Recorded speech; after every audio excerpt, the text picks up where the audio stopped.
Welcome to the Insurance Dudes. Hey, Craig, let's get into some coffee talk. Hey, I love it. I love doing some coffee talk. Well, talk about what? Dogs, daughters, whatever. It's coffee talk. Coffee talk. What's it time for? What's it time for? I think the bumper already rolled, and they said it was coffee talk. It is coffee talk. By they, I mean us. I guess they are us. We are the thus. We are Thus them. We are the us. They are us. Shoot, we just lost half the listeners. That happens every episode. Hey, so I have something that I think folks would like to talk or hear us talk about. Okay. How about commissions, payouts? Sure. So, Sure. yeah, one of the things that the company can afford to help with when we are on that scratch contract where Sure. you get that enhanced commission. Those words I can say. Sure. Yeah, it allows us to attract and hire higher caliber salespeople, right? Traditionally, especially if you have a loan, and even more especially if 2% is coming out for something. I won't say what, but then the cash flow is pretty crunched, right?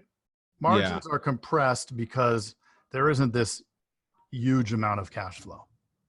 So for your labor cost, what we end up doing is we get caught in the cycle of, well, we'll get this person at 12 or 13 bucks an hour. And if they write business, then they'll get the money. Except the problem is, who are you attracting? Truth. But Hashtag truth bomb. so here's the antithesis to that. Doesn't a salesperson, wouldn't they rather have higher commission and lower base pay if they were confident in their skills? 100%. However, in this space, Well, if it's 100%, wouldn't that be it? However, okay, 50%. However, in this space, there's high barrier to entry also, right? If they're not licensed, okay, if somebody's bartending or somebody's selling cell phones and making $8,000 a month, why are they going to take a month off to learn to pass some test when at the end of that rainbow is 12 bucks? And maybe they'll be able to sell insurance, right? I think there's too many ifs involved. sure. Right here, so you can see my glowing face and my unshaven chin. So that brings up, that's good. I mean, So what this enhanced thing does, right? And as both you and I embark on that journey here, and it's round 2 for you, right? Round one. Yeah. One. So both of us round 1, but we've talked to enough people that hopefully we have enough intel to do it right. But I've found now I can attract a slightly higher caliber, right? There's a insurance company here in my town in Tucson, Arizona. Again, if you have any clients moving to Arizona. So, but in my town, Tucson, Arizona, there's a call center for a lizard-like company, right? And they're highly paid, right? In the 20s, 20 bucks an hour, except there's a lot of structure. It's a call center. It's probably not the most fun environment. And so if we can leverage that fun, high-powered environment, give them the tools to be successful and be able to afford that higher base, now there's interest, right? And I think we can then acquire a higher caliber salesperson. And I guess that would just be depending on where you are too. Because I mean, I guess there's always going to be that argument. You do 5% higher and a few bucks lower. Right. Well, and this whole conversation sparked from you and I showing each other our comp, right? The comp. So you have a slightly lower or more aggressive back end comp with a slightly lower base. And yes. I'm have this other thing going in my mind, and there's a million ways to skin the cat, But I'm sitting here thinking, what if I pay just a tiny bit more upfront? And I know it's counterintuitive because of the whole notion that, hey, look, shouldn't a salesperson just not want a base and want extreme commissions? Sure. Right. But for some reason, I haven't seen that work, at least in this space. Right. And then we were also talking about selling. So when you're interviewing people, you're selling them.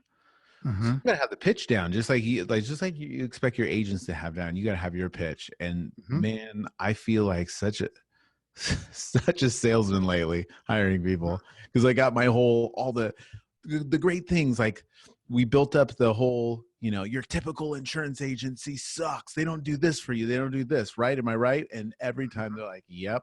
And we're doing this and we're getting aggressive with this. We're hiring, we've got this team working for you. We're buying you this many leads. Like it's going to be crazy. And that pitch definitely helps. Sure. But then also you can't sugarcoat it, right? You also have to try to scare them away in a way. Yes. And I definitely, prior to that, the first thing I do in the interview, a few lists of questions, and then I tell them every horrible thing about the job. And would you be willing to do this? Would you be, this is the most stressful job. It's like, I literally, every bad thing about it, just let you know. If I have them by the end, then I can tell them. Well, I mean, I follow the interview guide, and I'll go through each one, and right at the beginning, hey, this is not an easy job, right? Yeah. This is on the phone, 300 dials a day. I mean, luckily there's technology that helps with that. You're not doing it like this, like I was at Mother Merrill when I was cold calling, but and we're providing leads. So, if you're averse to being on the phone all day and having something dial out, this is not a fit, right? This is not a fit at all. I guess that's what I do. I guess I go into the pitch on the phone. I go into the pitch prior to get them into to do the assessment, to get them into the interview. And then at the interview, I scare them and then make them sell me something ridiculous. Mm-hmm. Like you do that whole sell me that pen. Bell. Sell me the bell? Yeah, and then we get brutal with them with objections. And so what's the funniest one crash and burn when you handed somebody the bell? It was somebody that had I'm already laughing and I haven't even personality. She was very straight-laced and okay, yes. And was very robotic almost. And we had her sell us the beach ball. Okay. Well, this beach ball is really good. Ready? It's ready. It's fun for summer. The way she was selling it, it's ready, fun for summer. She's like, I would come up with a slogan. And my slogan for this beach ball would be a slogan. Fun time, ready for summer. So take this beach ball. It's fun time, ready for summer. She went on. It was like a pitch from Mad Men or something that she came up in her head, and she just was not the right fit. So she didn't say got balls. No, that would have been interesting. Yeah, it would go there. But yeah, there's been some weird ones, and then we also do a panel interview. Yeah. So when we do sell those things, it is funny because they get nervous. Yeah. I have to thank you because you did push the idea of the multi-person interview, which that's been huge because it does seem like you get I'll do the screening, right? Mm-hmm. The VA does the screen and then sets up the appointment. So you have 5 scheduled. I mean, 1 will show up sometimes. 2 will show up. I have never had more than 2 of the 5 show up. I don't understand it. I had one, I told you about it a few weeks ago. 2 of them had family emergencies, right? I mean, I'm like, wow, that's amazing. The second one I said, that's amazing. The other person that was scheduled at the same time also has a family emergency. That's crazy. I got crickets. And you have to set up those hurdles. So it is funny that we laugh about it all the time. Like we had 5 people the other day, 2 called in a couple hours before, and then like I don't think anyone showed up. So it's 5 with just no one showing up. They've been called multiple times. They filled out the assessment. They even had a follow-up or a phone call to confirm the appointment. They did all this stuff, and then they just don't show up. I don't get it. I mean, it's a shit job. Oh, I cursed. Dang it. I mean, really, check. Got to check the little cursed box. And I think that people don't realize that. I mean, it can be fun, but oh, it is fun. There's a tremendous amount of potential. But it's not cool. It was cool 20 years ago. I mean, everybody's got to be kind of realistic about this. You know it's pretty cool. You have a Striper poster on your back window there. But do you think your kids would be like, wow, guess what? I'm working in an insurance agency. Or do you think they want to say, dude, I'm working at Google, or I'm working for the startup. There's all this excitement, right? And there's all the social media, and you see all these glitz and glamour. This is more of an ancient industry, and it's not that glamorous. So how do you put lipstick on the dinosaur? Well, you have to, I think it goes back to the selling part. Like, how are you going to sell it? What do you have in your agency that's different? Like, what are you doing that's different? Are you just telling them to come in and make a whole bunch of calls? Like, that sucks. Right. And then you're grinding on them like, how you only made 150, not 300. Right. That sucks. Okay. So how do you make it fun? Like, what, you sell them on the great idea, but then they still come in and they still need to make 1 million phone calls and work 1 million leads. So how do you make that fun? Like, we have daily meetings. I think it's important to get everybody out of their box for the day. When do you have the meetings? We do it afternoon after lunch because that's when people are tired. That's a fly. Yeah. Bug. That bug is bugging me. That's why they're called a bug. And by no means do I have any of this completely figured out. I like trying a lot of different things, almost to a fault. But yeah, so we do those. We have like bells on everybody's desk. We do all kinds of incentives, all kinds of like bonus things. Whoever gets high sales for the week gets $100. Try to do those short little goals. Create like goals for the team goals that we can build upon, so everybody knows, kind of what's going on. I like the weekly goal instead of the monthly goal, because you can have that crappy week and then you get dejected and now the month's dead. Well, what if you focus on the week? Focus on the week. You got to get that 5,000 for the week, right? Yeah, I think the week is the only way to go. Yeah. Month is too long. Yeah. Because if somebody's crushing it the first week of the month, they're like, oh yeah, I'm trending for, 60,000 for the month. No, you got 0 right now, buddy. You got to start over. Yeah. And then next week it's like, oh, I can skate a little bit. It's like, no. We need to crush it. Try to crush it every week. And then those high weeks will help offset the low weeks. But right. Yeah. Well, and if you don't crush your pipeline, like putting new ones and working those new leads today, then in 2 weeks you're dead again.